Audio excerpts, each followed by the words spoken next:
Hello hi friends అందరికీ. నేనైతే ఉదయం దోశ వేశాను, మిగిలింది కొద్దిగా పిండితో ఏం చేద్దామా అనుకుంటా ఉంటే పొంగనాలు అనేది మా సైడ్ పొంగనాలు దోశ అంటారు, ఇవి వేసుకుందామని చూస్తున్నాను. నేనైతే ఏం వేసాను చూడండి.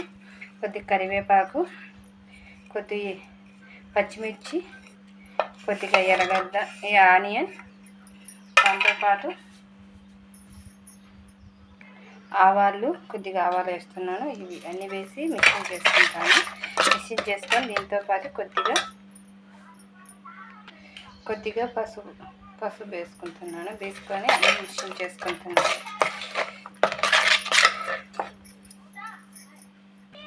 ఉదయమే ఉప్పు, సోరాపొడి ఉదయం వేసి పెట్టాను కదా, అందుకని అవి వేయలేదు. ఇలా వేసి ఇలా దోశ వేసుకొని తిన్నాము. ఎలా ఉంటుందని బాగుంటుంది, నాకైతే చాలా ఇష్టం. చూడండి, ఇలా కలిపేసుకున్నాను. పెనం హీట్ ఎక్కించాను.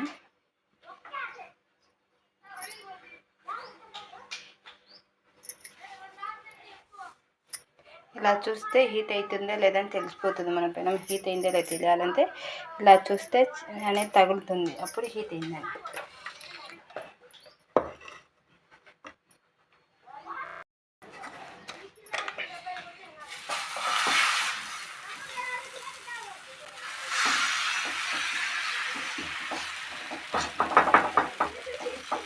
మీకు ఎంతమందికి ఇలా చేసుకొని తినడం అంతే ఇష్టమో కామెంట్ చేయండి. అలానే నాకు ఇలా అయితే దోశ మంచిది, బాగా ఆనియన్, పచ్చిమిర్చి, కరివేపాకు అన్నీ తగులుతాయి కాబట్టి చాలా ఇష్టం అలా తింటాం నేను.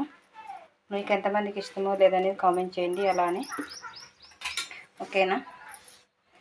లైట్గా నూనె వేస్తున్నాను, ఎక్కువ వేయను, నేను లైట్గా వేస్తాను. దోశ కాబట్టి.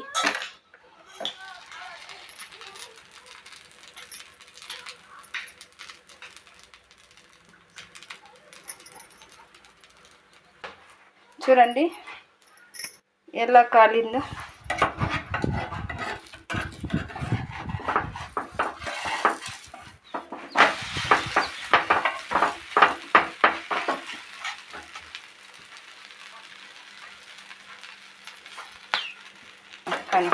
అలా చూడండి, కాలింది కదా, తిప్పున్నాను.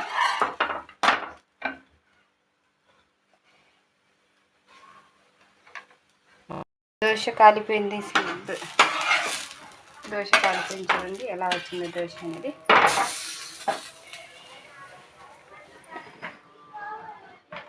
ఈ దోశలోకి నేను ఉదయం చేసిన పల్లీల చట్నీ ఉంది, పల్లీల చట్నీతో దోశ తినేస్తున్నాను. మీకు ఎంతమందికి ఇష్టమో కామెంట్ చేయండి. వీడియో నచ్చితే ఒక లైక్ ఇవ్వండి. వీడియో నచ్చినట్టయితే ఒక లైక్ ఇవ్వండి. ప్లీజ్ సపోర్ట్ చేయండి. మీరు లైక్